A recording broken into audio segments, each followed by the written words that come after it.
मायका, बाप की लांघी गई वो दहलीज, बयां ना कर पाने वाली एक पीड़ा।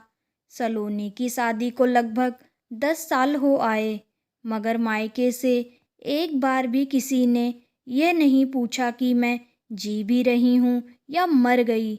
सलोनी घर में सबकी लाडली थी, बड़ी नाजों से पली बड़ी थी।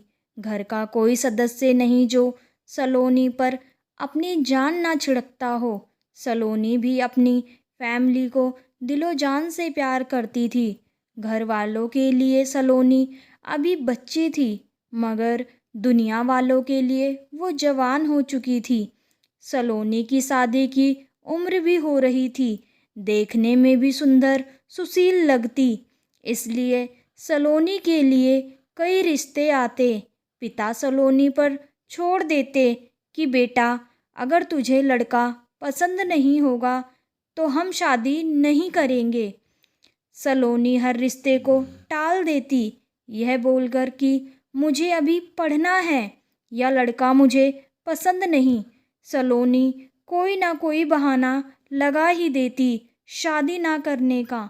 शादी के लिए हाँ ना कहने की वजह तो कुछ और ही थी। सलोनी को कॉलेज में संयम नाम के एक लड़के से प्यार हो गया। सलोनी संस्कारों और रिश्तों को संजो कर रखने वाली लड़की थी, इसलिए उसने यह बात अपने घर में रखी। कई बार सोचा आज घर वालों से कहूँगी, मगर डायरेक्ट कहने में हिचकिचाती, शर्म भी आती। आखिर उसके घर के ही संस्कार जो थे उसमें, तो उसने एक पेपर पर लिख दिया, पापा, मैं ऐसा कोई काम नहीं करूँगी जिससे आपको मेरी वजह से शर्मिंदगी हो। आगे सलोनी लिखती है, यह बात तो पापा मुझे मम्मी से करनी चाहिए थी, मगर मैं आपको पहले मैं अपना दोस्त मानती हूँ, इसलिए दिल की बात पेपर में आपकी बेटी लिख रही है। आशा करती हूँ एक अच्छे दोस्त की तरह मेरा मार्गदर्शन करेंगे। माय डियर दोस्त, मैं आपको लड़के का नाम और पता लिख रही हूँ, बाकी आप चेक करके बता देना मेरे लायक है या नहीं। मिलते हैं फिर शाम को चाय के समय पर। सलोनी। लड़के का नाम संयम। एड्रेस। सलोनी के पिता ने संयम के बारे में पूरी जांच पड़ताल की। हालांकि कई बार लड़के से मिले, बल्कि संयम सलोनी के पूरे परिवार से भी मिला। सबको संयम पसंद आया, मना भी कैसे करते। संयम पढ़ाई के साथ साथ एक अच्छी इनकम भी करता था। संयम स्वभाव से खुशमिजाज, आत्मसम्मानी और ईमानदार तो था ही, फैमिली भी उतनी ही अच्छी थी। बैंक बैलेंस भी खूब था। अब सलोनी और संयम की शादी की बात चलने लगी। देखने दिखाने में दोनों परिवार को समझने में लगभग 2 से 3 साल बीत गए। बस एक ही प्रॉब्लम थी, इंटरकास्ट। जी हाँ, संयम सलोनी की जाति का नहीं था।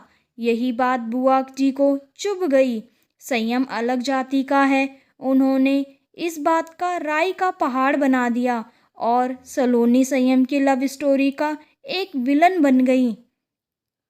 जो बुआ जी चाहती थी वही हुआ। घर वालों को संयम जितना पसंद था, अब उतना ही नापसंद।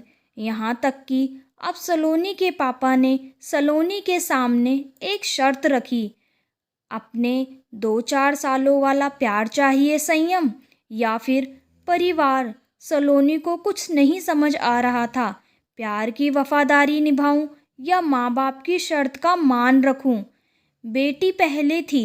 सलोनी उस घर की अपने दिल के 1000 टुकड़े करके और दिल पर पत्थर रखकर माँ बाप की शर्त का मान रखा। छोड़ दिया अपने 4 सालों का प्यार, तोड़ दी सारी कस्में वादे जो संयम से किए। अब संयम कभी कॉल करके उसे कमज़ोर ना कर पाए, इसलिए फ़ोन नंबर भी चेंज कर दिया।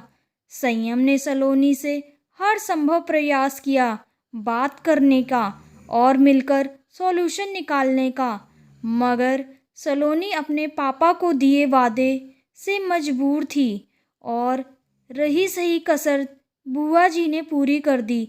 जिससे कि हम कभी मिल ना पाए। कुछ दिन बाद मुझे संयम के दोस्त के द्वारा पता लगा कि तबीयत ज़्यादा खराब है संयम की। उसने 15 दिनों से कुछ खाया पिया नहीं था। संयम बीमार है और हॉस्पिटल में एडमिट है। सुनते ही सलोनी ने पापा की कसम की बेड़ियों को तोड़कर चली गई संयम के पास। लांग दी पापा के घर की दहलीज, तोड़ दिया पापा को दिया वादा। सलोनी घर से निकल ही रही थी कि पापा ने कहा, मेरे घर की दहलीज तभी लांघना जब वापस लौटकर घर ना आओ। उस समय सलोनी को कुछ नहीं सूझा। जैसे तैसे बस वो संयम के पास पहुंचना चाहती थी। हॉस्पिटल पहुंची। सलोनी को देख संयम आधा ठीक तो पहले ही हो चुका था। अब सलोनी के लिए बहुत मुश्किल का समय था संयम को अकेला छोड़कर घर वापस आ जाना। इसलिए उसने और संयम ने कोर्ट मैरिज कर ली। अब सब कुछ ठीक था। सलोनी अपने ससुराल में खुश थी। सब मिला जुला कर ससुराल में सलोनी को प्यार, परिवार, वो सब बची कुची कसर संयम अपने प्यार से पूरी कर देता।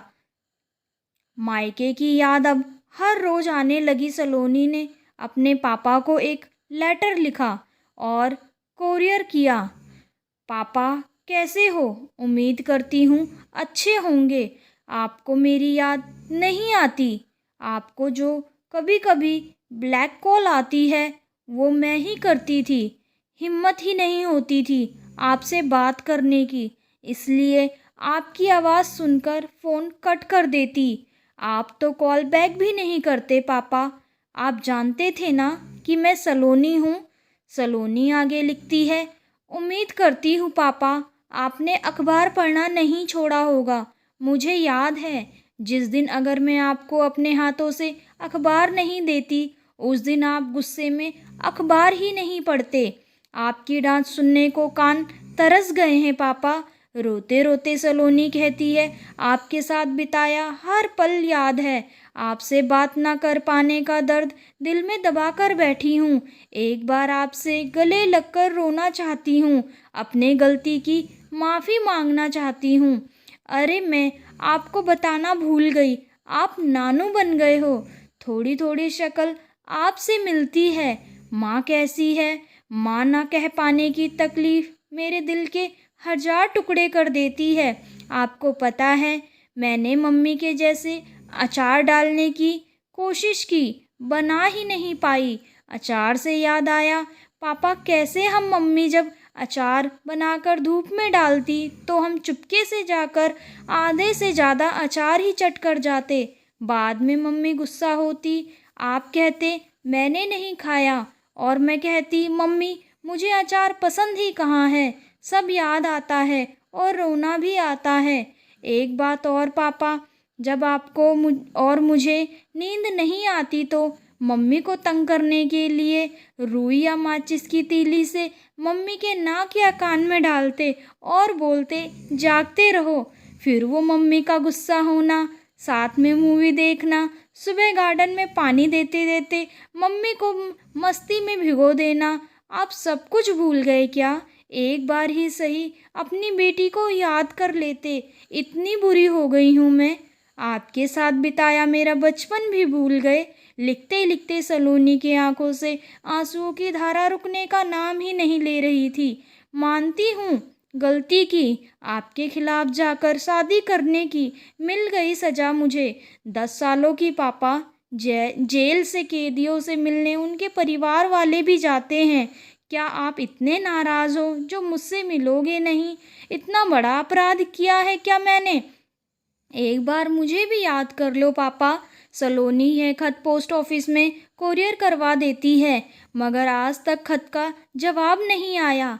आता भी कैसे? बाद में सलोनी को पता लगा कि उसके पिता 6 साल पहले कार एक्सीडेंट में गुजर गए। अब सलोनी का रो रो कर बुरा हाल था। संयम ने फिर संभाल लिया सलोनी को। जो गलती सलोनी ने की वो आप ना करें। वक्त रहते परिवार वालों से गिले शिकवे मिटा लें। ज़िंदगी का कोई भरोसा नहीं होता। आपको ये वीडियो अच्छी लगती है तो मेरे चैनल को लाइक, सब्सक्राइब, शेयर करना ना भूलें।